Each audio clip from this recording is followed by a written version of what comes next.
Bismillahirrahmanirrahim. Assalamualaikum warahmatullahi wabarakatuh. Alhamdulillah, puji syukur kepada Allah Subhanahu wa taala.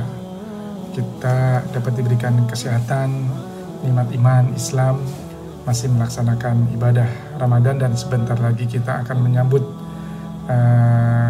Idul Fitri. Mudah-mudahan tahun yang akan datang kita bisa kembali bertemu di bulan Ramadan. Pada kesempatan ini saya sampaikan bahwa ibadah puasa merupakan ibadah yang diwajibkan oleh Allah Subhanahu wa taala sebagai firman Allah, ya a'udzubillahi minasyaitonirrajim, bismillahirrahmanirrahim. Ya ayyuhallazina amanu kutiba alaikumusiyam kama kutiba alal ladzina min qablikum la'allakum tattaqun. Dalam kaitannya ibadah saum Ramadan, bahkan tidak hanya saum Ramadan, saum-saum sunnah lainnya, dari sisi kesehatan memiliki manfaat yang subhanallah luar biasa. Dalam kehidupan sehari-hari kita sering mengkonsumsi makanan yang tentunya tinggi lemak, tinggi kolesterol, yang tinggi kadar garam, yang sebagian besar memberikan kontribusi untuk terjadinya proses aterosklerosis dan meningkatnya tekanan darah. Dengan ibadah Ramadan, bayangkan kita yang siang ini kan, siang itu selalu digunakan untuk mulai dari di rumah sarapan sampai bekerja dan menjelang berbuka, bahkan sampai berbuka. Kita hampir 12 jam tidak mengkonsumsi yang tadi. Ya. Jadi penyakit itu sumbernya sebagian besar memang ada penyakit bawaan, ada penyakit didapat. Penyakit didapat bisa karena ada kuman, ya, ada kuman patogen. Ada yang salah satunya karena makanan ini. Ditambah lagi apabila kita punya faktor risiko, misalnya orang tua ada sakit jantung atau ada kolesterol. Jadi 12 jam kita bertahan untuk tidak mengkonsumsi garam, untuk tidak mengkonsumsi lemak, dan juga mengurangi konsumsi karbohidrat ya. Walaupun kita sahur dan buka kita mengkonsumsi karbohidrat. Namun dengan 12 jam kita berpuasa, kita mengerem mengkonsumsi makanan-makanan yang mengandung lemak tinggi, yang mengandung garam tinggi, dan juga karbohidrat tinggi. Tentunya satu sisi dulu ya. Satu sisi dulu untuk lemak. Kita seperti gorengan, minyak-minyak, ya, kemudian lemak-lemak hewani, daging, ya, terus kemudian santan dan lain-lain, itu akan terkurangi. Dari beberapa laporan, 35% pasien yang berpuasa menurunkan kadar LDL kolesterol. Jadi statin yang bisa menurunkan 20%, contoh simvastatin 20 mg atau atorvastatin 20 mg menurunkan 30%, 35% kolesterol, ini puasa bisa menurunkan kadar LDL kolesterol. Ya tentu memang diimbangi dengan kita makan sahur dan buka. Jadi sebenarnya puasa ini, ibadah Ramadan ini untuk kesehatan jantung sudah crystal clear adalah bermanfaat untuk kesehatan, terutama penyakit kardiovaskular.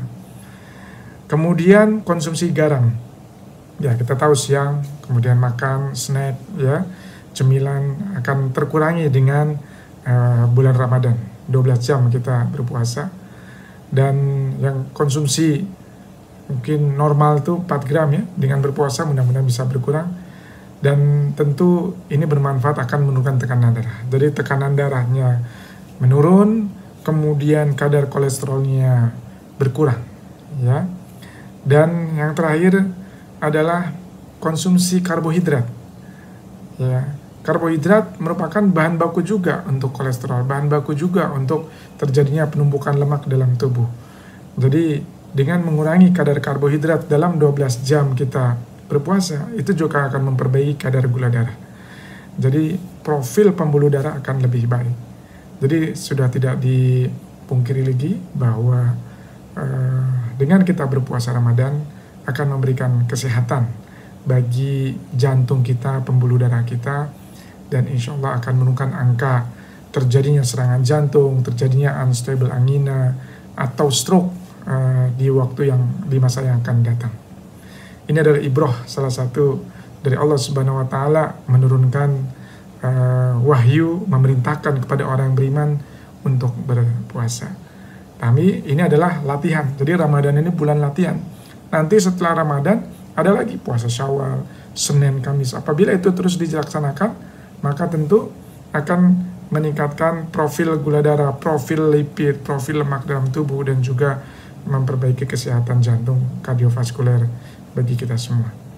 Dan ingat, sebentar lagi kita akan menyambut Lebaran, Idul Fitri, dan ini juga kita harus berhati-hati, ya jadikan, karena ini adalah tempat latihan di bulan Ramadan.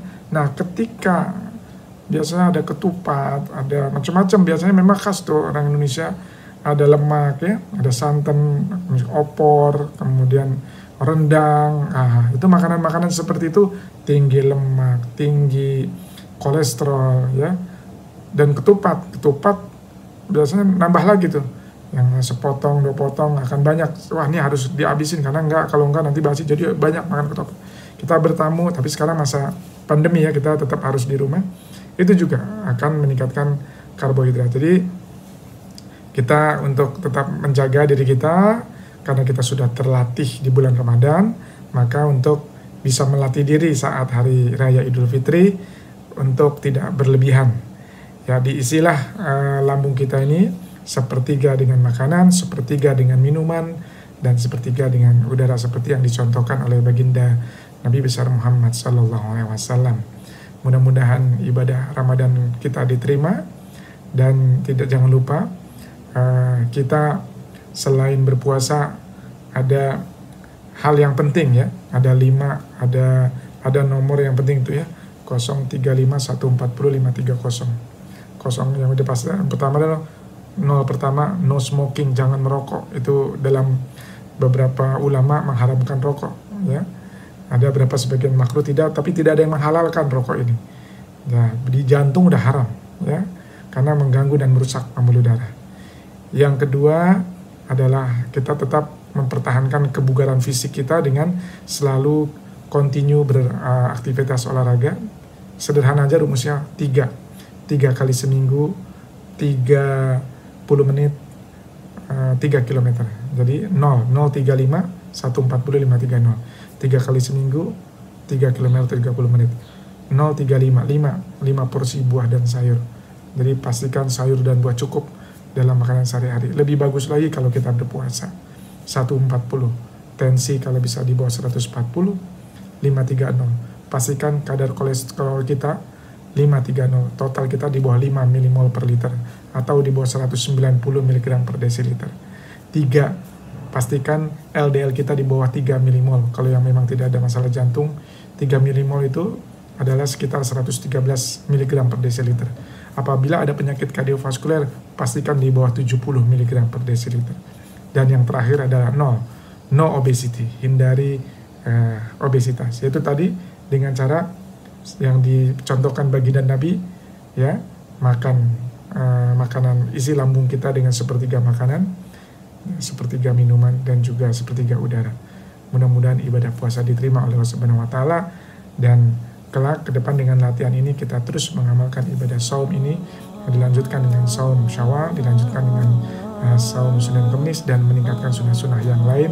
Semuanya tentunya diniatkan untuk ibadah kepada Allah Subhanahu wa taala, dan mudah-mudahan berdampak baik. Dan insya Allah sudah dijanjikan Allah Subhanahu wa taala bahwa kita ada segumpal daging ya, apabila kita daging itu baik, maka kolbu kita pun akan baik. Jadi kesehatan tubuh kita insya Allah akan lebih baik dengan menjalankan amalan-amalan yang diperintahkan oleh Allah Subhanahu wa taala dan Nabi Muhammad SAW. Demikian, mohon maaf lahir batin. Semoga amal ibadah kita diterima. Taqabbalallahu minna wa minkum, minal aizin wal faizin. Assalamualaikum warahmatullahi wabarakatuh.